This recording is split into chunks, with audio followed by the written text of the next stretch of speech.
But let's have a closer look at some of these variable machines. This is a 1901 Singer. And this a 1913 Williamson with its wickerwork. Shortly before the Paris rally, many of these veteran motors had been on the pioneer run to Brighton. This Triumph, made in 1906, the only one of that year known to be in existence. But this design remained changed for years. This is a 1911 Triumph Mr. Little with its petrol gauge like an egg timer on the tank. Mr. Little has made a number of trips to the continent on this machine, including one for a rally in 1954. How those headlights reflect the price. A 1912 Douglas belonging to Mr. Lee of Sheffield. This clutch works a 2-speed gear and it has drive. The gear control passes through the tank. This is the magneto control. Hundreds were used in the First World War by dispatch riders, and many a curse as they kicked the machine to life amid the mud of Flanders. A 1913 Rover belonging to Mr. Addington. It has been beautifully rebuilt. It is belt-driven with a 3-speed rear hub. And this machine to be unique, for it is indeed the only one of its kind ever built. Eccentric engineer at Settle in Yorkshire in 1901, and now belongs to Smith of Keighley. It has a 4.5 horsepower Dion engine mounted with a 2-wheel bogie at the front.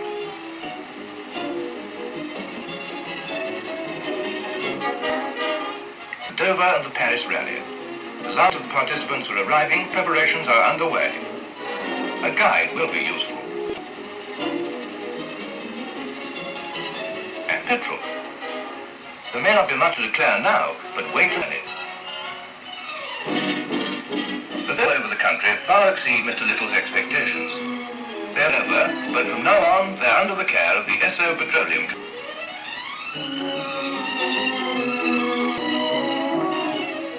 What's this veteran car doing here? Mr. Wilson of the Sunbeam Motorcycle Club, and is to escort the car. The time's come to go aboard. If you own a veteran, you must dress the part. And so to France.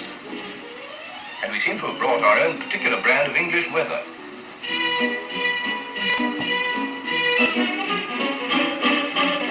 But in spite of the rain, hearted. And to bring us luck, there is a mascot for everyone.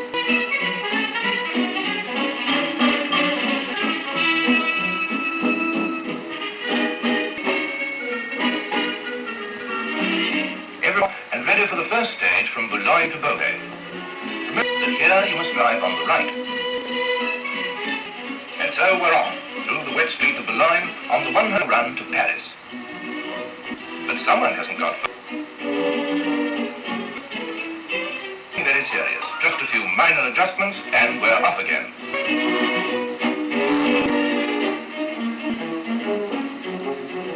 Now it's Mr. Kennard's turn, but again the trouble's not serious. There aren't many casualties, and most are due to the weather.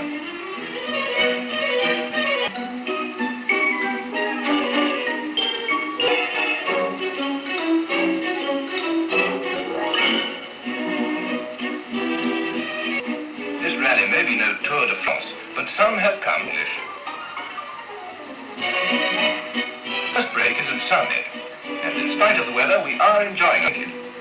Here, as everywhere else on the route, people are only too, in fact, so efficient was the help that only one of the 37 starters is under his own power.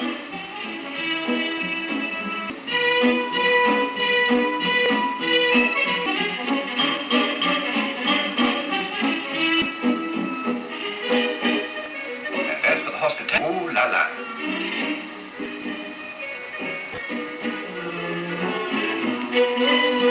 Break in the clouds and the sun comes through, but not for long. The evening closes in, so once again does the weather. And as we're in France, we can only describe the weather as formidable, the best English tradition.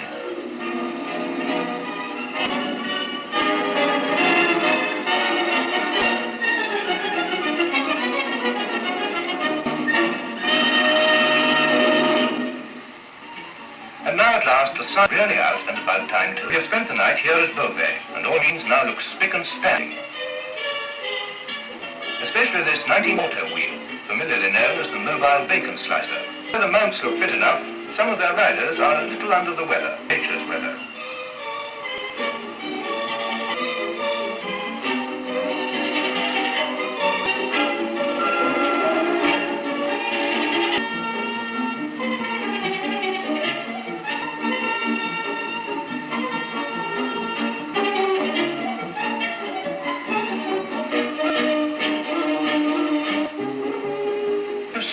comes in handy.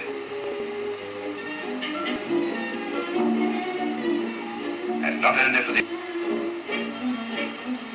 A conqueror's sentiment to Paris is given us by the local Motor Club de Loise.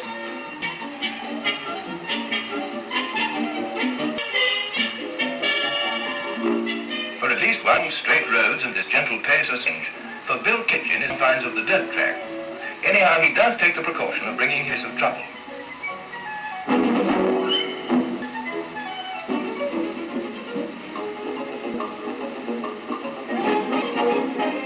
Almost there.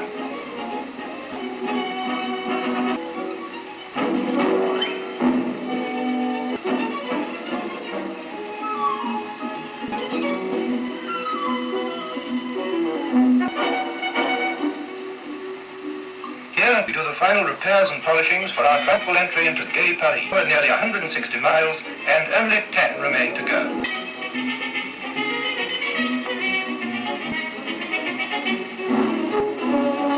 The Motor Club Chatillonnais take us under their wing, and we're to remain until we reach our destination.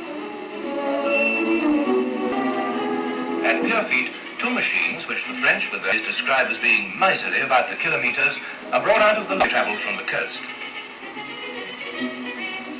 A three-wheeled quadrant built in 1904. It may need a little help to start, but others need some help too.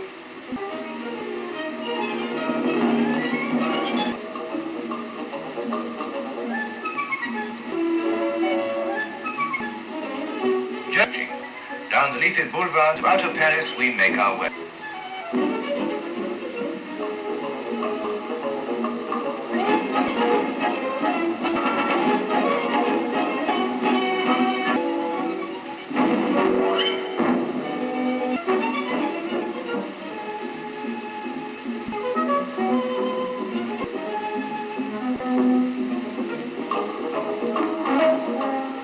Why shouldn't we sing? This is spring and this is Paris. It isn't Edwardian Paris, but Paris doesn't change all that much.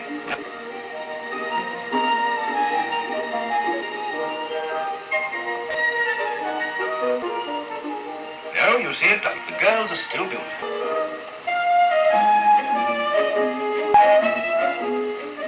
Here at the Port Saint-Denis, we're entertained to lunch, and many a toast is drunk to the Entente Cordiale and to the sport.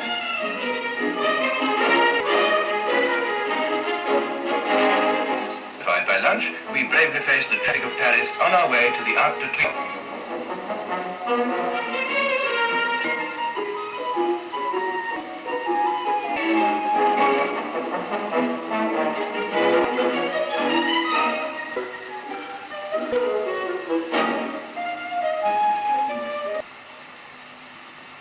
There we are to lay a wreath to colleagues on the tomb of France's unknown warrior.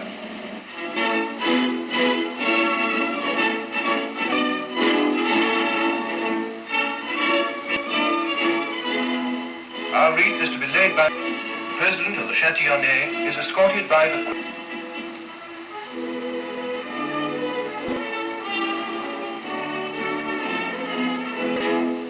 On the simple stone slab, the wreaths are laid.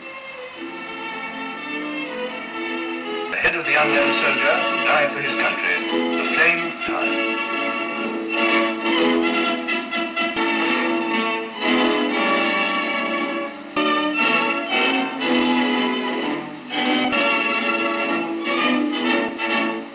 Has come to paint the town.